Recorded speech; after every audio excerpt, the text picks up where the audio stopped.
नमस्कार, cooking and lifestyle with Priya या माझ्या चॅनलमध्ये आपल्या सगळ्यांचे मनापासून स्वागत। आज आपण बनवणार आहोत स्पेशल असा कढी पकोडा। आज आपण पंजाबी स्टाईलमध्ये हा कढी पकोडा बनवणार आहोत।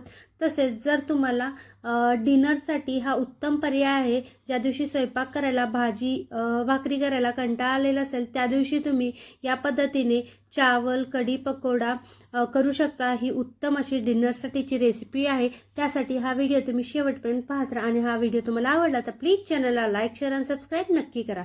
चला तर मग रेसिपीला सुरुवात करूया। सुरुवातीला इथे आपण कच्चे धने घेतलेले आहेत, ते आता मिक्सरला आपल्याला ओबडधोबड वाटून घ्यायचे आहेत। जास्त याची पूड करायची नाही, फक्त ओबडधोबड आपल्याला याला वाटून घ्यायचं आहे। हे तुम्ही खलबत्त्यातही चेचून घेतले तरीही चालेल। आता आपण कढीसाठी लागणारी जी दह्याची पेस्ट आहे ती बनवूया। त्यासाठी इथे मी एका भांड्यामध्ये सुरुवातीला पाऊण वाटी इथे मी दही घेतलेला आहे। कढी पकोडा बनवताना नेहमी थोडंसं आंबट दही घ्यायचं, म्हणजे चवीला सुंदर लागतं। यामध्ये 1 चमचा धन्याची भरड, तसेच अर्धा चमचा इथे मी हळद, तसेच 1 चमचा लाल तिखट, थोडंसं चवीनुसार मीठ घेतलेलं आहे। त्याचबरोबर 1 चमचा इथे मी आलं व लसणाची पेस्टही घेतलेली आहे। आता यामध्ये आपल्याला 1 वाटी बेसन पीठ घालायचे आहे। तुम्ही जितक्या प्रमाणात दह्याचे प्रमाण घ्याल त्या प्रमाणात इथे तुम्ही बेसनाचे प्रमाण कमी किंवा जास्त करू शकता। आता इथे मी 1 ग्लासभर पाणी यामध्ये घातलेले आहे। आता हे आपल्याला एकसारखे फास्ट हलवून याची एक पेस्ट बनवून घ्यायची आहे। लक्षात ठेवा फास्ट हलवायचं, कारण की काय होतं मग त्यामध्ये गुठळ्या होतात व कढीमध्ये मग गुठळ्या बनल्या जातात। ती व्यवस्थित अशी एकसंध अशी आपली कढी तयार होत नाही। इथे बघा माझ्या अजिबात गुठळ्या झालेल्या नाहीत। मी याची एक पेस्ट बनवून घेतलेली आहे। आता इथे आपली पेस्ट बनवून झालेली आहे। आता आपण त्याला तडका देऊन घेऊया किंवा कढी बनवून घेऊया। त्यासाठी इथे मी एका भांड्यामध्ये 2 चमचे तूप घेतलेले आहे। तुपामुळे काय होते पकोड्याची ही जी कढी आहे याला चव खूप अप्रतिम येते। आता सुरुवातीला यामध्ये 1 चमचा जिरे आपल्याला घालायचे आहेत। जिरे तडतडले की यामध्ये मी 4 काळी मिरी घातलेली आहे। त्याचबरोबर 3 ते 4 आपल्याला इथे लाल अखंड मिरच्या यामध्ये घालायच्या आहेत। आता या थोड्याशा एखादा मिनिट परतून घ्यायच्या। आता आपल्याला यामध्ये 1 मोठा कांदा बारीक स्लाइसमध्ये चिरून घेतलेला आहे, तो यामध्ये घालायचा आहे। आता कांदा आपल्याला जास्त भाजायचा नाही, फक्त ट्रान्सपरंट होईपर्यंत आपल्याला या तुपावर या कांद्याला परतून घ्यायचा आहे। आता इथे आपला कांदा व्यवस्थित असा परतून झाला की आपल्याला यामध्ये जी आपण दह्याची पेस्ट बनवलेली आहे ती यामध्ये आपल्याला घालायची आहे। पण त्याआधी इथे मी 1 पाव चमचा हिंग घातलेली आहे। हिंग नेहमी जेव्हा आपण दह्याची पेस्ट ॲड करणार त्याच्या थोडंसं आधीच घालायची, नंतर घालायची नाही, नाहीतर त्याचा जो तडका आहे तो व्यवस्थित असा बसत नाही। आता यामध्ये मी जी आपण दह्याची पेस्ट बनवून घेतलेली आहे ती यामध्ये घातलेली आहे। आता याच पातेल्यामध्ये थोडेसे पाणी घालून मी यामध्ये थोडेसे पाणी ॲड करून घेणार आहे। आपल्याला ही कढी एक 15 ते 20 मिनिटं बारीक गॅसवर अशी शिजवत ठेवायची आहे। त्यासाठी इथे मी 1 ग्लास ते 1.5 ग्लास पाणी यामध्ये ॲड करून घेतलेले आहे। आता याच्यावर आपल्याला झाकण ठेवून याला एक 15 ते 20 मिनिटं बारीक गॅसवर आपल्याला याला शिजवून घ्यायचं आहे। लक्षात ठेवा गॅस बारीकच ठेवायचा। त्याचबरोबर 1-2 वेळा आपल्याला झाकण काढून त्याला चेक करायचं आहे, कारण की हे मग कढी खाली पातेल्याला लागण्याची शक्यता आहे। थोडीशी मी यामध्ये कोथिंबीर घातलेली आहे।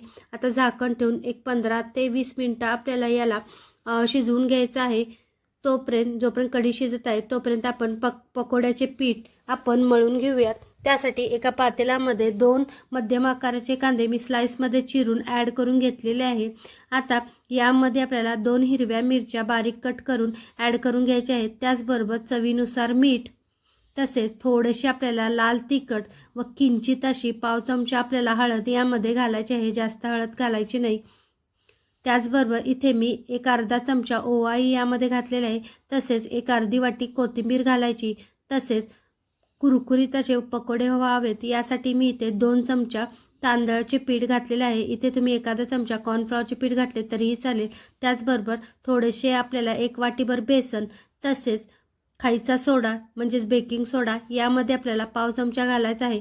तसेच सगळ्यात महत्त्वाची गोष्ट या पकोड्यामध्ये घातली आपण ती म्हणजे धन्याची जी भरड करून घेतली होती ती यामध्ये आपल्याला घालून घ्यायची आहे. त्यामुळे या पकोड्यांना खूप छान अशी वेगळी चव येते. आता हातानेच आपल्याला याला मिक्स करून घ्यायचं आहे. कांद्याबरोबर हे पीठ मिक्स करून घ्यायचे म्हणजे थोडेसे पाणी सुटते व आपल्याला थोडे वरून जितके पाणी लागेल तेवढे पाणी घालून आपल्याला याची घट्टसर असा पीठ आपल्याला हे घट्टसर असे मळून घ्यायचे आहे. ह्याला कांदा आपल्याला प्रेस करत दाबत हातानेच हे पीठ मळून घ्यायचं आहे म्हणजे जो कांद्याचा रस आहे तो पिठामध्ये उतरतो. तसेच थोडेसे मला आता इथे पीठ कमी वाटते म्हणून 1-2-3 चमचे मी पीठ ॲड करून घेतलेले आहे. आता यामध्ये थोडेसे पाणी घालून मी याची पीठ असे मळून घेतलेले आहे. हे बघा पीठ अजिबात सैलसर मळेल नाही, घटसर असे मी पीठ मळून घेतलेले आहे. पीठ आपल्याला 10 मिनिटं भिजत ठेवायचं आहे. आता इथे आपली कढी ही तयार झालेली आहे.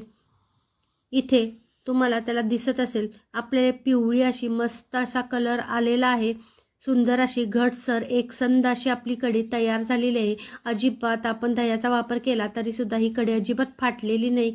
हे बघा एकसंध अशी आपली कढी तयार झालेली आहे. आता यावर थोडीशी मी कोथिंबीर घालून घेते व ही कढी बाजूला ठेवून घेते. आपण जेव्हा कढी सर्व करणार आहे तेव्हा आपण त्याला वरून तडका द्यायचा आहे. पण त्याआधी आपण इथे पकोडे तळून घेऊयात. पकोडे तळण्यासाठी मी इथे कढईमध्ये तेल घेतलेले आहे. आता हे पकोडे सोडताना नेहमी हाताने सोडायचे. छोटे छोटे आपल्याला पकोडे तळून घ्यायचे आहेत. जास्त मोठे आपल्याला पकोडे तळायचे नाही, छोटे तळायचे कारण की आपण हे कढीमध्ये घालणार आहोत. नेहमी ज्या पद्धतीने आपण पकोडे तळतो त्याच पद्धतीने आपल्याला हे पकोडे तळून घ्यायचे आहेत. फक्त आपण नेहमी थोडेसे पिवळसर कलरमध्ये किंवा थोडेसे तांबूस कलरमध्ये आपण पकोडे तळतो. आपल्याला थोडेसे डार्क तांबूस कलरवर कढी पकोड्याचे पकोडे तळून घ्यायचे आहेत. म्हणजे नेहमीचे पकोडे तळतो त्यापेक्षा 1-2 मिनटं आपल्याला जास्त त्याला तेलामध्ये ठेवून आपल्याला कुरकुरीत असे पकोडे तळून घ्यायचे आहेत. तुम्हाला जर प्रियाज किचनच्या रेसिपी आवडत असतील तर प्लीज चॅनलला लाईक, शेअर आणि सबस्क्राईब नक्की करा. तसेच बेल आयकॉनचेही बटन दाबा म्हणजे सर्वात आधी तुम्हाला नोटिफिकेशन येईल. आपण या चॅनलवर कुकिंगच्या रेसिपी तर शेअर करतच असतो. त्याचबरोबर मी थोडेसे लाईफस्टाईलचे व्हिडिओही या चॅनलवर शेअर करत असते. त्यामुळे व्हिडिओ बघायला अजिबात विसरू नका. तसेच कमेंट करायलाही अजिबात विसरू नका. इथे बघा पकोड्यांना व्यवस्थित असा आपला कलर आलेला आहे. थोडेसे डार्क कलरवरच कढी पकोड्याचे पकोडे तळले जातात. हे बघा मस्त असे आपण डार्क कलरवर मस्त असे एकसंध असे आपण पकोडे तळून घेतलेले आहेत. त्याला कलरही खूप सुंदर आलेला आहे. आता पकोडे तळून झालेले आहेत. आता आपण कढी पकोडा सर्व करून घेऊया. त्याची पण एक पद्धत असते. सुरुवातीला आपण एका भांड्यामध्ये किंवा ज्यामध्ये आपण सर्व करणार आहे त्यामध्ये आपल्याला कढी गरमागरम अशी काढून घ्यायची आहे.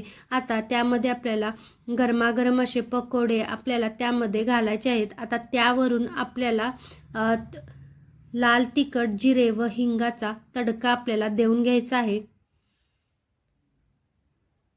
आता इथे मी तेल घेतलेले आहे, तुम्ही किंवा तूपही घेऊ शकता.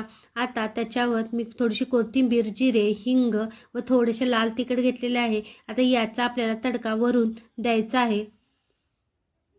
जर तुम्ही कढी करताना जर तेल वापरले असेल तर या ठिकाणी तुम्ही तूप वापरले तरीही चालेल. हे बघा मस्त अशी आपली कढी पकोडा तयार झालेला आहे. संध्याकाळच्या डिनरसाठी भाताबरोबर कढी पकोडा खायला खूप सुंदर लागतो. ही रेसिपी तुम्ही नक्की ट्राय करून बघा व तुमची रेसिपी कशी झाली हे मला कमेंट करून सांगायला अजिबात विसरू नका. पुन्हा भेटूया अशाच रेसिपीसोबत, त्याचबरोबर लाईफस्टाईलच्या व्हिडिओसोबत. तोपर्यंत धन्यवाद.